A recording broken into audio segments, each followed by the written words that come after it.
ओम शांति। 30 जुलाई 2025 के ईश्वरीय महावाक्य है। पहले सुनते हैं मुरली के मुख्य पॉइंट्स। बाबा ने कहा, माया दुश्मन सामने खड़ी है, इसलिए बहुत संभाल की जरूरत है। अगर माया में फंस गए तो अपनी ऊंच तकदीर पर लकीर लग जाएगी। बाबा ने कहा, बाप खुद आकर रावण की जेल से छुड़ाते हैं। यह ज्ञान आत्मा को बंधनों से मुक्त करने वाला है। हर आत्मा को उसकी विशेषता का स्मरण दिलाओ, यही संजीवनी बूटी उसे मूर्छित से बाहर लाएगी। कोई भी चीज नाम रूप से न्यारी नहीं होती। परमात्मा को भी शिवलिंग के रूप में जाना जाता है। मन मना भाव की आदत पक्की हो गई तो अंत समय में भी बाप और वर्षा याद रहेगा। यही अंतिम विजय है।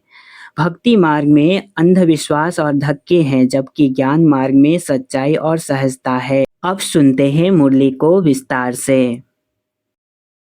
मुरली का सार, मीठे बच्चे, माया दुश्मन तुम्हारे सामने है, इसलिए अपनी बहुत बहुत संभाल करनी है। अगर चलते चलते माया में फंस गए तो अपनी तकदीर को लकीर लगा देंगे। प्रश्न, तुम राजयोगी बच्चों का मुख्य कर्तव्य क्या है? उत्तर, पढ़ना और पढ़ाना, यही तुम्हारा मुख्य कर्तव्य है। तुम हो ईश्वरीय मत पर, तुम्हें कोई जंगल में नहीं जाना है। घर गृहस्थ में रहते शांति में बैठ बाप को याद करना है। अल्फ और बे, इन्हीं दो शब्दों में तुम्हारी सारी पढ़ाई आ जाती है।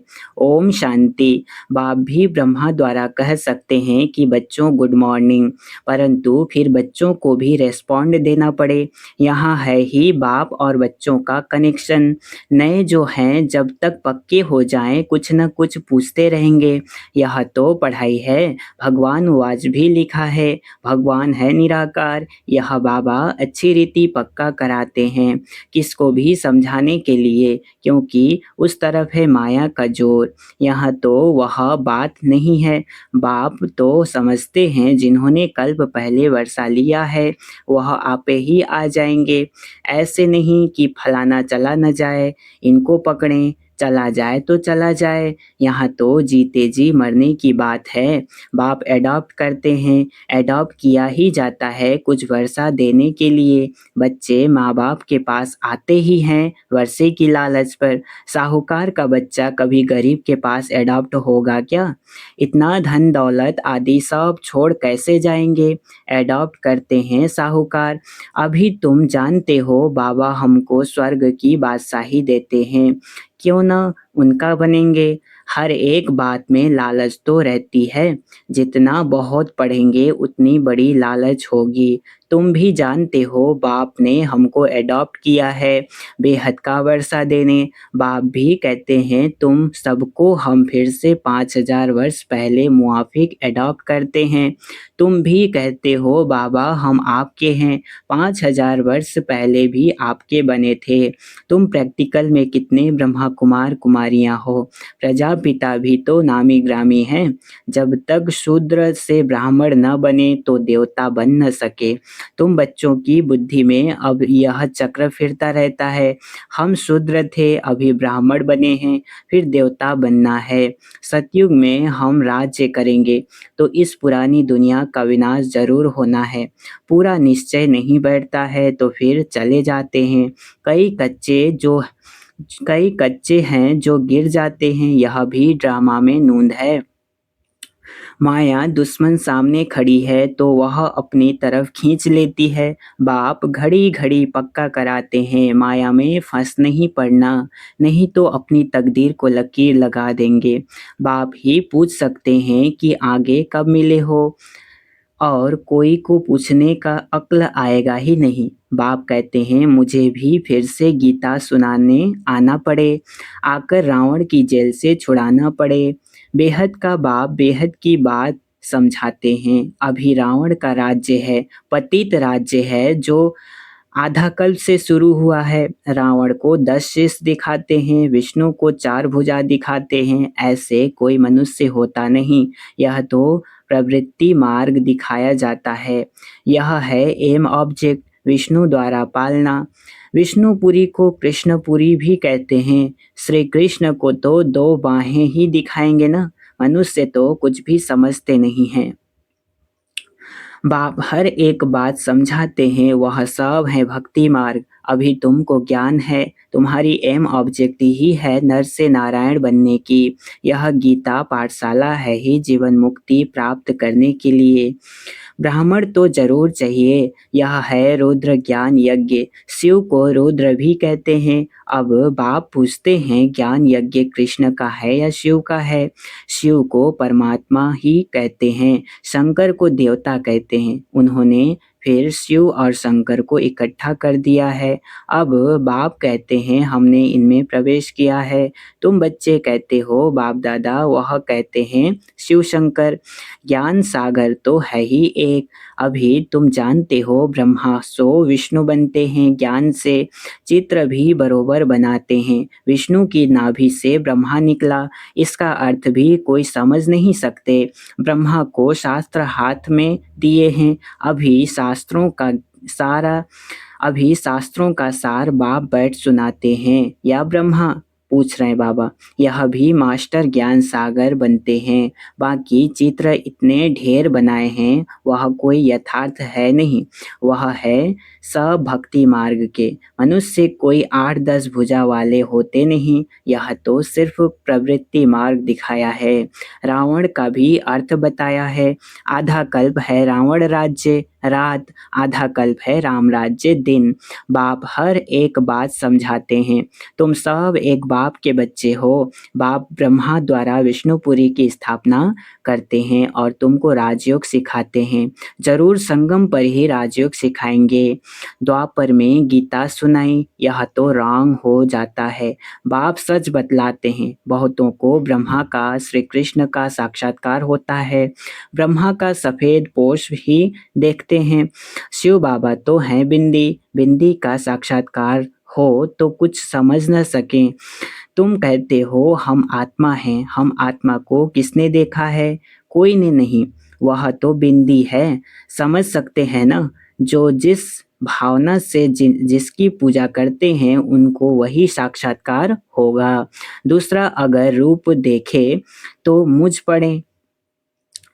हनुमान की पूजा करेगा तो उनको वही दिखाई पड़ेगा, गणेश के पुजारी को वही दिखाई पड़ेगा। बाप कहते हैं, हमने तुमको इतना धनवान बनाया, हीरे जवाहरातों के महल थे, तुमको अनगिनत धन था, तुमने अभी वह सब कहाँ गंवाया? अभी तुम कंगाल बन गए हो, भीख मांग रहे हो। बाप तो कह सकते हैं ना, अभी तुम बच्चे समझते हो। बाप आए हैं, हम फिर से विश्व के मालिक बनते हैं। यह ड्रामा अनादि बना हुआ है। हर एक ड्रामा में अपना पार्ट बजा रहे हैं। कोई एक शरीर छोड़ जाकर दूसरा लेते हैं। इसमें रोने की क्या बात है? सतयुग में कभी रोते नहीं। अभी तुम मोहजित बन रहे हो। मोहजित राजाएं यह लक्ष्मी नारायण आदि हैं। वहाँ मोह होता नहीं। बाप अपने प्रकार की बातें समझाते रहते हैं, अनेक प्रकार की बातें समझाते रहते हैं। बाप है निराकार, मनुष्य तो उसे नाम रूप से न्यारा कह देते हैं, लेकिन नाम रूप से न्यारी कोई चीज़ थोड़े ही होती है। हे भगवान, ओ गॉड फादर कहते हैं ना, तो नाम रूप है ना। लिंग को शिव परमात्मा भी कहते हैं, शिव बाबा भी कहते हैं। बाबा तो है ना बरोबर। बाबा के जरूर बच्चे भी होंगे। निराकार को निराकार आत्मा ही बाबा कहती है। मंदिर में जाएंगे तो उनको कहेंगे शिव बाबा, फिर घर में आकर बाप को भी कहते हैं बाबा। अर्थ तो समझते नहीं, हम उनको शिव बाबा क्यों कहते हैं? बाप बड़े ते बड़ी पढ़ाई 2 अक्षर में पढ़ाते हैं, अल्फ और बे। अल्फ को याद करो तो बे बादशाही तुम्हारी है। यह बड़ा भारी इम्तहान है। मनुष्य बड़ा इम्तहान पास करते हैं तो पहले वाली पढ़ाई कोई याद नहीं, याद थोड़े ही रहती है। पढ़ते पढ़ते आखिरी तंत यानी सार बुद्धि में आ जाती है। यह भी ऐसे हैं, तुम पढ़ते आए हो। अंत में फिर बाप कहते हैं मन मना भव, तो देह का अभिमान टूट जाएगा। यह मनमना भाव की आदत पड़ी होगी तो पिछाड़ी में भी बाप और वर्षा याद रहेगा। मुख्य है ही यह, कितना सहज है। उस पढ़ाई में भी अभी तो पता नहीं क्या-क्या पढ़ते हैं। जैसे राजा वैसा वह अपनी रस्म चलाते हैं। आगे मण, सेर, पाँव का हिसाब चलता था। अभी तो किलो आदि क्या-क्या निकल पड़ा है। कितने अलग-अलग प्रांत हो गए हैं। दिल्ली में जो चीज़ 1 रुपया सेर, बॉम्बे में मिलेगी 2 रुपया सेर, क्योंकि प्रांत अलग-अलग हैं। हर एक समझते हैं हम अपने प्रांत को भूख थोड़े ही मारेंगे। कितने झगड़े आदि होते हैं, कितना रोला है। भारत कितना सॉल्वेंट था, फिर 84 का चक्र लगाते इंसॉल्वेंट बन पड़े हैं। कहा जाता है हीरे जैसा जन्म अनमोल अनमोलक अमोलक कौड़ी बदले खोया रे। बाप कहते हैं तुम कौड़ियों के पिछाड़ी क्यों मरते हो। अब तो बाप से वर्षा लो, पावन बनो। बुलाते भी हो हे पतित पावन आओ, पावन बनाओ। तो इससे सिद्ध है पावन थे, अब नहीं है, अभी है ही कलयुग। बाप कहते हैं मैं पावन दुनिया बनाऊंगा तो पतित दुनिया का जरूर विनाश तो होगा। इसलिए ही यह महाभारत लड़ाई है जो इस रुद्र ज्ञान यज्ञ से प्रज्वलित हुई है। ड्रामा में तो यह विनाश होने की भी नूंद है। पहले पहले तो बाबा को साक्षात्कार हुआ, देखा इतनी बड़ी राजाई मिलती है तो बहुत खुशी होने लगी। फिर विनाश का साक्षात्कार भी कराया। मनमना भाव, मध्याजी भाव, यह गीता के अक्षर हैं। कोई कोई अक्षर गीता के ठीक हैं। बाप भी कहते हैं तुमको यह ज्ञान सुनाता हूँ, यह फिर प्रायः लोप हो जाता है। कोई को भी पता नहीं है कि लक्ष्मी नारायण का राज्य था तो और कोई धर्म नहीं था। उस समय जनसंख्या कितनी थोड़ी होगी, अब कितनी है। तो यह चेंज होनी चाहिए, जरूर विनाश भी चाहिए। महाभारत लड़ाई भी है, जरूर भगवान भी होगा। शिव जयंती मनाते हैं तो शिव बाबा ने क्या आकर किया वह भी नहीं जानते हैं। अब बाप समझाते हैं गीता से श्री कृष्ण की आत्मा को राजाई मिली। मात पिता कहेंगे गीता को जिससे तुम फिर देवता बनते हो। गीता के ज्ञान से राजयोग सीख श्री कृष्ण यह बना। उन्होंने फिर शिव बाबा के बदले श्री कृष्ण का नाम डाल दिया है। तो बाप समझाते हैं यह तो अपने अंदर पक्का निश्चय कर लो, कोई उल्टी सुल्टी बात सुनाकर तुम्हें गिरा न दे। बहुत बातें पूछते हैं, विकार बिगर सृष्टि कैसे चलेगी, यह कैसे होगा। अरे तुम खुद कहते हो वह वॉइसलेस दुनिया थी, संपूर्ण निर्विकारी कहते हो ना, फिर विकार की बात कैसे हो सकती है। अब तुम जानते हो बेहद के बाप से बेहद की बादशाही मिलती है, तो ऐसे बाप को क्यों नहीं याद करेंगे। यह है ही पतित दुनिया। कुंभ के मेले पर कितने लाखों जाते हैं। अब कहते हैं वहाँ एक नदी गुप्त है। अब नदी गुप्त हो सकती है क्या। यहाँ भी गौमुख बनाया है, कहते हैं गंगा यहाँ आती हैं। अरे गंगा अपना रास्ता लेकर समुद्र में जाएगी कि यहाँ तुम्हारे पास पहाड़ पर आएगी। भक्ति मार्ग में कितने धक्के हैं। ज्ञान भक्ति फिर है वैराग्य। एक है हद का वैराग्य, दूसरा है बेहद का वैराग्य। सन्यासी घर बार छोड़ जंगल में रहते हैं, यहाँ तो वह बात नहीं। तुम बुद्धि से सारी पुरानी दुनिया का संन्यास करते हो। तुम राजयोगी बच्चों का मुख्य कर्तव्य है पढ़ना और पढ़ाना। अब राजयोग कोई जंगल में थोड़े ही सिखाया जाता है, यह स्कूल है, ब्रांचेज निकलती जाती हैं। तुम बच्चे राजयोग सीख रहे हो, शिव बाबा से पढ़े हुए ब्राह्मण ब्राह्मणियाँ सिखाते हैं। एक शिव बाबा थोड़े ही सबको बैठ सिखाएगा। तो यह हुई पांडव गवर्नमेंट। तुम हो ईश्वरीय मत पर, यहाँ तुम कितना शांति में बैठे हो, बाहर तो अनेक हंगामे हैं। बाप कहते हैं 5 विकारों का दान दो तो ग्रहण छूट जाएगा। मेरे बनो तो मैं तुम्हारी सब कामनाएं पूरी कर दूंगा। तुम बच्चे जानते हो अभी हम सुख धाम में जाते हैं, दुख धाम को आग लगनी है। बच्चों ने विनाश का साक्षात्कार भी किया है। अब टाइम बहुत थोड़ा है, इसलिए याद की यात्रा में लग जाएंगे तो विकर्म विनाश होंगे और ऊंच पद पाएंगे। अच्छा, मीठे मीठे सिकिलधे बच्चों प्रति माता पिता बाप दादा का याद प्यार और गुड मॉर्निंग। रूहानी बाप के रूहानी बच्चों को नमस्ते। हम रूहानी बच्चों की रूहानी माता पिता बाप दादा को याद प्यार और गुड मॉर्निंग। नमस्ते नमस्ते नमस्ते, शुक्रिया बाबा शुक्रिया। धारणा के लिए मुख्य सार है, पहला पॉइंट, बाप के वर्षे का पूरा अधिकार लेने के लिए जीते जी मरना है, एडॉप्ट हो जाना है, कभी भी अपनी ऊंची तकदीर को लकीर नहीं लगानी है।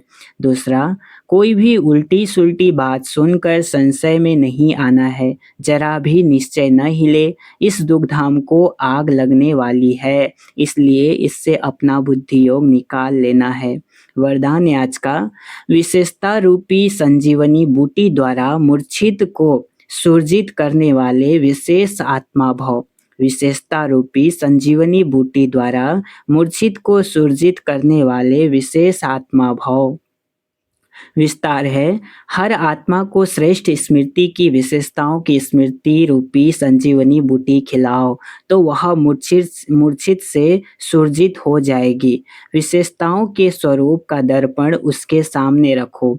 दूसरों को स्मृति दिलाने से आप विशेष आत्मा बन ही जाएंगे। अगर आप किसी को कमजोरी सुनाएंगे तो वह छिपाएंगे, टाल देंगे। आप विशेषता सुनाओ तो स्वयं ही अपनी कमजोरी स्पष्ट अनुभव करेंगे। इसी संजीवनी बूटी से मूर्छित को सुरजित कर उड़ते चलो और उड़ाते चलो। स्लोगन है, नाम मान शान व साधनों का संकल्प में भी त्याग ही महान त्याग है। नाम मान शान व साधनों का संकल्प में भी त्याग ही महान त्याग है। अव्यक्त इशारे, संकल्पों की शक्ति जमा कर श्रेष्ठ सेवा के निमित्त बनो। निमित्त बने हुए बच्चों को विशेष अपने हर संकल्प के ऊपर अटेंशन देना चाहिए। जब आप निर्विकल्प निर्व्यर्थ संकल्प रहेंगे तब बुद्धि ठीक निर्णय करेगी। निर्णय ठीक है तो निवारण भी सहज कर लेंगे।